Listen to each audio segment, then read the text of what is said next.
नमस्कार, मैं हूं संजय सिंह महान और आप देख रहे हैं यूपी ताजा न्यूज। आज हम आपको लेकर चलेंगे बुंदेलखंड के हमीरपुर जिले के बिहड़ों में, जहां एक दर्दनाक हादसे ने सबको झकझोर कर रख दिया।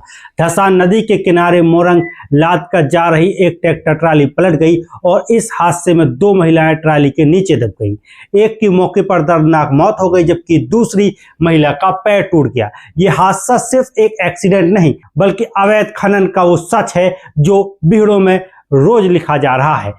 हमीरपुर जिले के मझगुआ थाना क्षेत्र का गढ़ गांव, यहाँ धसान नदी के घाट पर रात दिन मोरंग का अवैध खनन चलता है। इन्हीं घाटों में सोमवार के तड़के एक ट्रैक्टर ट्राली मोरंग लाद कर ऊपर चढ़ाई कर रही थी, लेकिन शायद रेत का बोझ ट्राली सह नहीं सकी और एक ही पल में सब कुछ खत्म हो गया। ट्राली के अगले हिस्से का हुक अचानक से निकल गया और पूरी ट्राली पलट गई।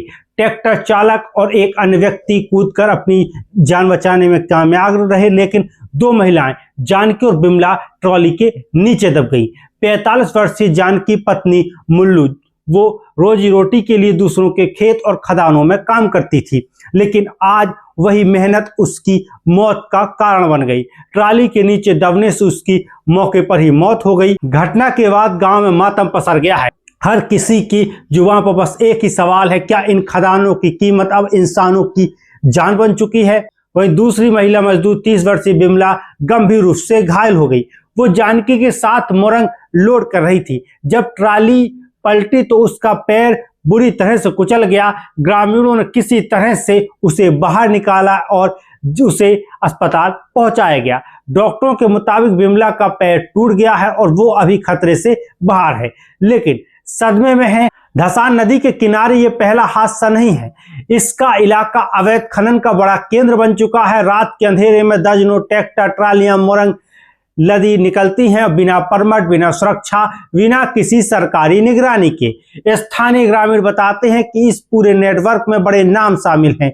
कई बार शिकायतें हुई हैं, लेकिन खनन माफियाओं के आगे प्रशासन की कार्रवाई कमजोर पड़ जाती है और अब कीमत चुका रहे हैं ये सब गरीब मजदूर। घटना के बाद मझगुआ पुलिस मौके पर पहुंची। ट्रैक्टर को कब्जे में लेकर जांच शुरू की गई। ट्रैक्टर अमरपुरा गांव निवासी शिव कुमार पाल का बताया जा रहा है। पुलिस ने मृतका के शव को पोस्टमार्टम के लिए भेज दिया है और मामला दर्ज कर लिया गया है। हालांकि चालक और उसका साथी मौके से फरार हो गया। पुलिस उसकी तलाश में दबिश दे रही है, लेकिन सवाल ये है, क्या सिर्फ ड्राइवर ही जिम्मेदार है या फिर पूरा सिस्टम इस खनन को पनपने दे रहा है? यह हादसा एक और सवाल खड़ा करता है, क्या मजदूरों की सुरक्षा किसी की जिम्मेदारी नहीं है? एक तरफ सरकार सुरक्षित कार्य वातावरण की बात करती है, दूसरी तरफ बुंदेलखंड में मजदूर मौत से रोज जूझ रहे हैं। अब वक्त है प्रशासन से सवाल पूछने का। धसान नदी का अवैध खनन आखिर कब तक जारी रहेगा?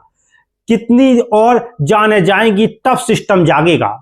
हमीरपुर में हुई यह दुर्घटना एक चेतावनी है। अगर खनन माफियाओं पर लगाम नहीं कसी गई तो यह मौत का सिलसिला यूं ही चलता रहेगा।